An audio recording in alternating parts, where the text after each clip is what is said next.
अगर उसका 50% भी आबादी नीतीश कुमार जी का आलोचना करेगा या सदन में बैठे हुए चाहे वो एमएलसी हों चाहे बिहार के विधायकगण हों, अगर वो आलोचना करेंगे तो माननीय प्रवक्ता साहब उनकी उंगली काट लेंगे। और उतना उंगली काट करके माला पहन करके सोचिए वो दृश्य क्या होगा।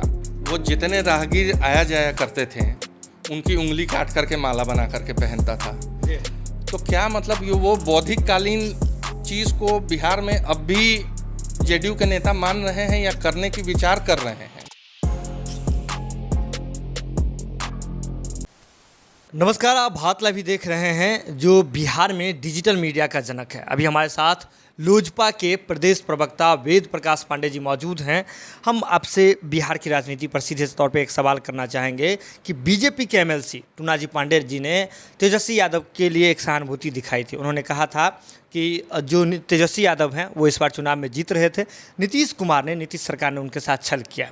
ये बात बीजेपी के एमएलसी कह रहे हैं। इसके बाद जो बात जदयू के एमएलसी ने कहा, संजय सिंह की हम बात कर रहे हैं, वो कुछ अप्रत्याशित था और इस तरह के शब्द का जो है राजनीति में इस्तेमाल नहीं होता है। उंगली काटने वाली बात हम कह रहे हैं। क्या लगता है आपको, बिहार की राजनीति में सब ठीक चल रहा है? देखिए, आज मैंने भी वो सुबह में खबर देखी, नेशनल न्यूज़ पे चल रहा था, जिस तरीके से बीजेपी के एमएलसी टूना जी पांडे ने माननीय मुख्यमंत्री नीतीश कुमार जी को कहा है कि वो जालसाज हैं, वो घोटालेबाज हैं, वो 3 नंबर पार्टी के नेता हैं, वो चोर हैं, उनको जेल भेजेंगे। तो ये बीजेपी के एमएलसी के द्वारा दिया हुआ बयान है और इसमें लोजपा का दूर दूर से कोई लेना देना नहीं है और ना लोक जनशक्ति पार्टी इस पर कोई टिप्पणी करेगी। ये बीजेपी और जेडीयू का अंदरूनी मामला है या बाहरी मामला है, जो भी है उन लोगों का मामला है। लोक जनशक्ति पार्टी इस पर कोई टिप्पणी नहीं करेगी। रही बात जेडीयू के प्रवक्ता जो हैं श्री संजय सिंह जी, तो अब तो मैं यही कहूँगा कि उंगली काटने वाली बात पे तथाकथित मुझे एक कहानी याद आती है। बचपन में हम लोगों ने सुना था वो कहानी कि एक उंगलीमल डाकू हुआ करता था। वो जितने राहगीर आया जाया करते थे उनकी उंगली काट करके माला बना करके पहनता था। तो क्या मतलब ये वो बौद्धिक कालीन चीज़ को बिहार में अब भी जेडीयू के नेता मान रहे हैं या करने की विचार कर रहे हैं।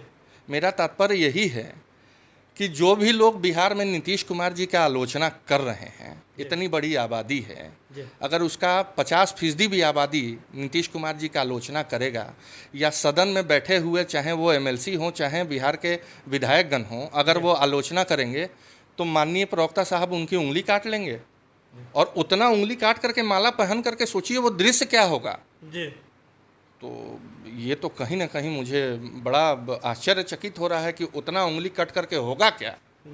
अभी देखिए, सीधे तौर पर बात है, बचपन में कहानी आपने भी पढ़ी होगी, वो उंगलीमल डाकू की, उंगलीमार डाकू की, और किस प्रकार से वो राहगीरों की जो है उंगली काट करके गले में माला पहनते थे। जब बिहार में नीतीश सरकार जीरो टॉलरेंस की नीति पर बात करते हैं तब उनके ही प्रवक्ता, उनके पार्टी के प्रवक्ता संजय सिंह के द्वारा इस प्रकार का बयान दिया जाना दरअसल बिहार की राजनीति में एक नया अध्याय शुरू करता है और बिहार की राजनीतिक पार्टियों की असली हकीकत क्या है इसे बयां करता है। तो अभी हमारे साथ लोजपा के प्रदेश प्रवक्ता वेद प्रकाश पांडे जी मौजूद थे और इस मुद्दे पर बेबाकी से अपनी बात रख रहे थे और उन्होंने बौद्धकालीन यानी कि पुरानी जो है अतीत की चीज़ें जिसके बारे में, जिस कहानी के बारे में सुना करते थे हम सुना करते थे, उस कहानी को एक बार फिर से दोहरा दिया है। देखिए, ये कहानी अब किस रूप में और कहाँ जाके क्या मोड़ लेती है ये तो आने वाले समय में पता चलेगा। लेकिन आप जुड़े रहें भारत लाइव के साथ, क्योंकि भारत लाइव पे खबरों का सिलसिला लगातार जारी है। बहुत बहुत धन्यवाद।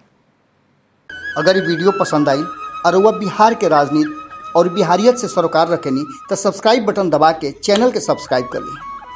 ओजे एगो घंटी बा, ओकरा बटन दबा देला से कुल सटीक और मारक खबर रुआ मुफ्त में मिल जाई। अगर रुआ पत्रकारिता के हमनी के नया प्रयोग में सहयोग कर चाहतानी तो ज्वाइन बटन दबा दी। पेटीएम नंबर नोट कर ली 9386816700। धन्यवाद।